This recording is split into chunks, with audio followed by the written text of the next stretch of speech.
2023 সালে অক্টোবর মাসে কোতুলপুরের বিজেপি বিধায়ক হরকালী প্রতিহার অভিষেক বন্দ্যোপাধ্যায়ের হাত ধরে তৃণমূল কংগ্রেসে যোগদান করেছিলেন। এবার ওই বিধায়কের উদ্যোগে কোতুলপুরে তৃণমূল কংগ্রেস আরও শক্তিশালী হয়ে উঠল। কোতুলপুর ব্লক এলাকা থেকে 50টি পরিবারের মোট শতাধিক বিজেপি কর্মী তৃণমূলে যোগদান করলেন। ওই কর্মীদের উত্তরীয় এবং তৃণমূল কংগ্রেসের দলীয় পতাকা তুলে দিয়ে কোতুলপুর ব্লক তৃণমূল কংগ্রেস সভাপতি তরুণ কুমার এবং কোতুলপুরের বিধায়ক হরকালী প্রতিহার স্বাগত জানান দলে। কোতুলপুরের বিধায়ক হরকালী প্রতিহারের দাবি, আগামী দিনে কোতুলপুরে বিজেপি নিশ্চিহ্ন হয়ে যাবে। আজ থেকে সেই প্রক্রিয়া শুরু হলো। বুথ থেকে 50টা পরিবার সিপিএম এর একটা পরিবার, বাকি সব বিজেপির পরিবার। সিপিএম এর একজন পরিবারের ছিল, বাকি সব বিজেপির পরিবার থেকে জয়েন করেছে।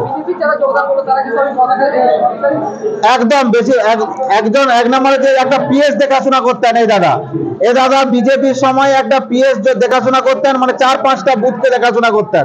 এ নিয়ে একটা বুথ সভাপতি কাশিদা আমাদের মন্ডলের একটা বড় দায়িত্বে ছিলেন। এছাড়াও বিভিন্ন বুথের পদাধিকারীরা আছে যারা আজকে তৃণমূলে যোগদান করলেন। এই যোগদানে আগামী দিনে বিজেপি এখান থেকে নিশ্চিহ্ন হতে চলেছে। নিশ্চিহ্ন হওয়া শুরু হয়ে গেল।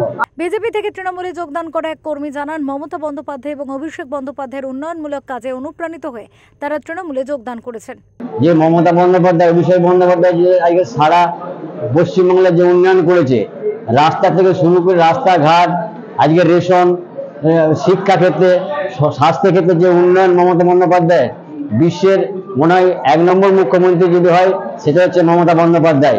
আমরা এসেছি মেনলি তৃণমূল কংগ্রেস করতে সুরজিৎ রায়ের নেতৃত্বে, কোতুলপুর অঞ্চলের সভাপতি সুরজিৎ নেতৃত্বে তৃণমূল কংগ্রেস করতে এসেছি।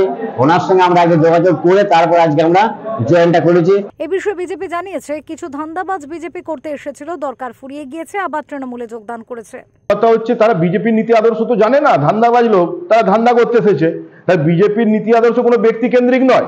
তাই ব্যক্তি কেন্দ্রিক যেহেতু নয়, মন্ডল সভাপতি যদি তার সঙ্গে দুর্ব্যবহার করে তার তো বলার জায়গা ছিল, সেখানে বলতে পারতো।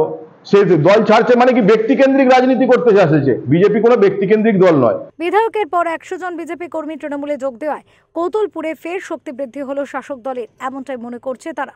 শুভম কর্মকারের রিপোর্ট, ওঙ্কার বাংলা।